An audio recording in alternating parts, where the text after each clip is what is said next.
Hello and welcome to another video, and in this one and probably the next one as well, we're going to be looking at all aspects of dice. Um, here we have got the DM screen here, and we've got our dice pool or our dice tray down at the bottom left hand corner of the window. And if we wanted to roll one of these dice, we're just going to really left click and hold.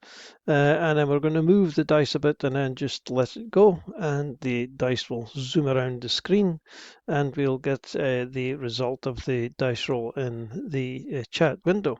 We can just do the same with any of these dice. We could just pick them up, chuck them about, and it'll make that roll for us. If we wanted to roll more than one dice, we can pick the dice up, and while we still have it attached to our mouse, we can right click to add another dice, and we can keep right clicking until we've got the right amount of dice that we want to roll, and then we just let go and it'll roll that number of dice.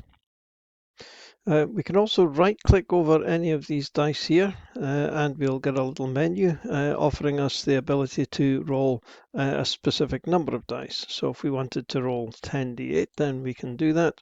We just right click, select which one we want, and then we just chuck it into the screen and it will roll. There's a couple of other special dice, like if we right click over the D6 here, for example, there are custom dice. We can roll a D2, a D3, or a D0.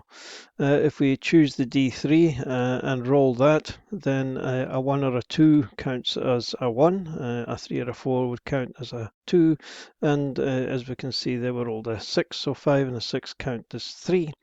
And it's a similar story with the D10. We've also got a D5 roll, which does exactly the same thing as we did with the D6.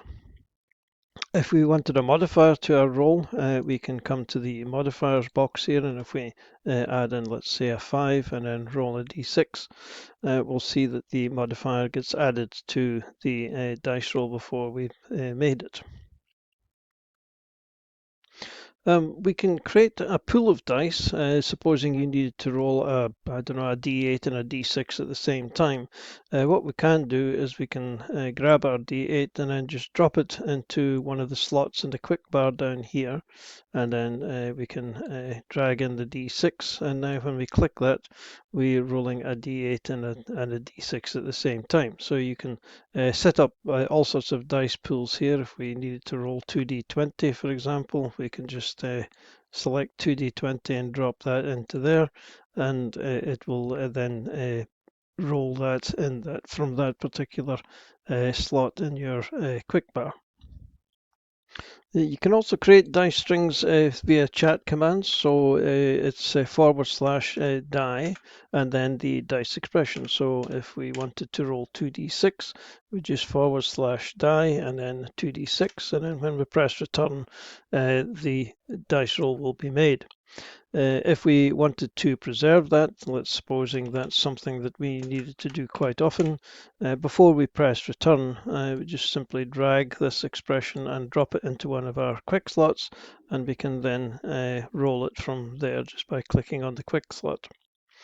There's also a variety of dice expressions which you could use. For example, if we type in die 4d6 and then D and then 1, and let's drag this one into one of our quick slots and then make that roll, and you can see that it's rolled 4d6 but it's dropped the lowest value, so it's rolled a 1, 5, 6 and 3. It's dropped the 1, it's retained the 5, 6 and 3, giving us a total of 14.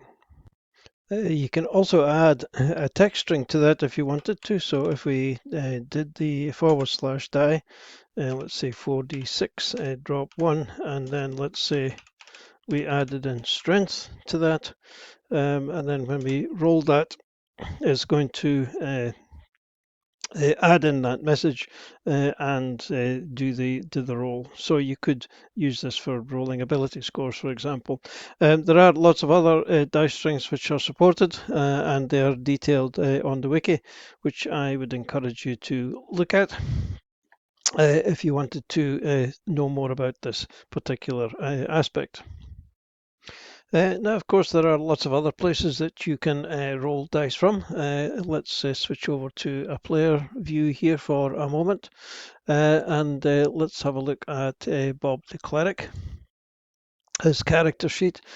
So from the character sheet, we can see these little icons here next to these roles. Now your screen, this is the 5e rule set, but your screen might show different depending on what rule set you're using. But anywhere where you see a little dice icon means that you can make a roll.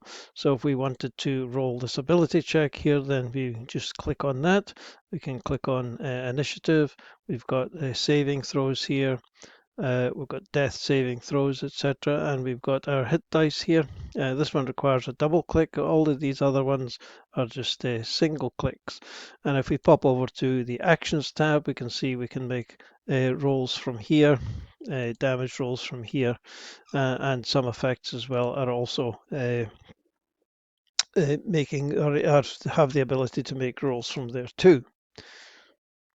And we mustn't forget the skills panel. We've got a bunch of roles here as well if we wanted to make a skill check. And of course, players also have the dice tray, and all of the other things that we've talked about before apply to players as well as to the DM. So let's switch back to the DM view. If we open up the combat tracker, then this is where most of the DM's rolls will be made. If we have this goblin character, for example, then when we mouse over the attack here, it lights up, which means that we can double click to make that roll, and this one too. And if there was anything else there that we could mouse over, then we can roll that as a dice string. If we open up some NPCs here, let's go to this blue dragon for fun. From the NPC sheet, if we mouse over these things here, like a melee attack roll, we've got some damage here, we've got a saving throw here. Any of these things which the highlight on the NPC sheet will make a roll. If we wanted to actually force the saving throw onto Vari, we can just drag and drop it onto her, onto the CT or onto her token on the map, and it will make that roll. If we go down further, there are various things which we can. There's another dexterity saving throw. So anytime that you see text and you're mousing over the text and you get a highlight for the text, then that means that the DM can make that roll either just simply by double clicking, or if you wanted to drag and drop it onto a character, etc. It can be done that way as well. The DM can also make some rolls from the party sheet. If we open up the party sheet, the main tab here, down at the bottom, we've got a bunch of rolls that we can make. So if we wanted to have the party make, let's say, a strength saving throw with a DC of 10, then we just program that into this line here, and then we make that roll. And anybody that's on the party sheet will make a roll for that, and we'll get a result based on the DC that we have set. Similarly, we can do the same thing for skills. If we wanted, I don't know, a deception check with a DC of 15, then we can do that as well. We can also attack all the characters. Maybe they stumbled upon a trap or something like that with an area of effect. We can add in a bonus to the attack. We can just click this button here. It'll make an attack roll against all the characters that are currently on the party sheet with a +5 attack bonus. And whilst we're here, we can see this little eye icon next to the this block of code here. If we click that eye icon so that it's now crossed out, and we now make this roll, This will actually hide the roll from the characters, so the players won't actually see this. We can see in chat we get the little dice tower symbol and we've got the crossed out eye. This is because we've set the option show dice DM dice rolls to on. We've got the chat show DM rolls. We've currently got that to on. If we switch that off, meaning that the characters or the players are not going to see the GM chat rolls, then this is the default position. So when we make this roll here, we can see that this little eye icon in the dice tower has appeared for the in chat for all of these rolls. So this is if the dice rolls are set to off, players don't see them, and we see that these rolls are hidden. This would apply to any rolls that we make. So if we go back to our combat tracker and make this attack roll again, we'll see that the little eye icon is up here, crossed out eye icon, showing that the attack hasn't been transmitted, or this string here hasn't been seen by the players. So it's just the dice roll that the players won't see. They will still get this string, then they'll know that they've been attacked, but they won't see what the attack roll was, and therefore they won't see what bonuses the creature might have, etc.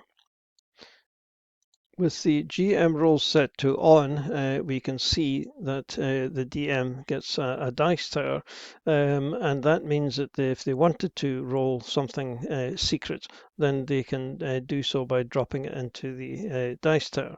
If we open up our goblin character here, if the goblin was going to make a stealth check, but we don't want the players to see it, then we just simply drag that dice and drop it into the dice tower, and we'll see that it shows in chat here that that roll was hidden. If we just make that roll normally, then the roll isn't hidden, and that will be broadcast to the players and they would see it. If we switch over to the players view, you can see that the players also have a dice tower, because there is an option to have this turned on or off, but we've got it turned on here. So the players now also have a dice tower. So the DM can ask the players to make rolls into the dice tower, and you just do this by simply clicking and holding and just dropping it onto the dice tower as you normally would. You can see that nothing was broadcast to the chat here for the player, but the DM has seen the dice roll here and knows what the result is, but the player doesn't. If the player was to make the same check just normally, then it's broadcast to both the player and to the DM as to what the result was. So the players can actually there are other roles that can be put into here, but not attack rolls and not saving throws. But most skill checks and things like that can be rolled into the dice tower.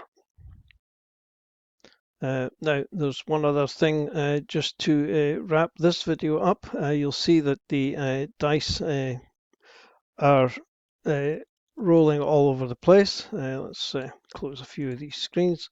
So the dice now roll anywhere on the screen. Previously, they were just restricted to the chat window, but a recent update has allowed dice to be rolled anywhere. Now, if you don't want that, then there is an option in the game section here, which this one here, limit rolls to chat window. We've got that off. If we turn that on, then we can then roll dice into the chat window as normal. If we roll them outside the chat window, then they'll still roll out anywhere. But if you wanted to restrict it to the dice, to the chat window, then you can do so. And this will apply to any rolls which are made from, like, for a combat tracker, for example, or from the player character sheet or anything like that. The dice will go into the chat panel here as they did previously, rather than being scattered around the screen. But you can still make the same attack by just dropping it anywhere, and it will do that all over the screen. So if you want to restrict it to the screen, then drop your dice onto the screen, onto the chat box. So we'll put that back to off because we want the dice to bump all over the screen. And just one other quick thing. If you wanted to move the dice panel, then you can. You can unlock it with this. If you mouse over here, there's a little lock icon, which if you unlock, and then if you click somewhere in the dice panel, you can then move it around. So if you want it up here, then you can do so. You can click the lock button and the dice will stay there. If you get fed up with it there, then you can reset it to the correct position and then lock it again. Okay, so that's some basics of dice, and in the next video we'll take a look at all the different kinds of possibilities we have with different dice which you can purchase from the Fantasy Grounds store. So thanks for watching this one, and we'll see you in the next. Cheers for now.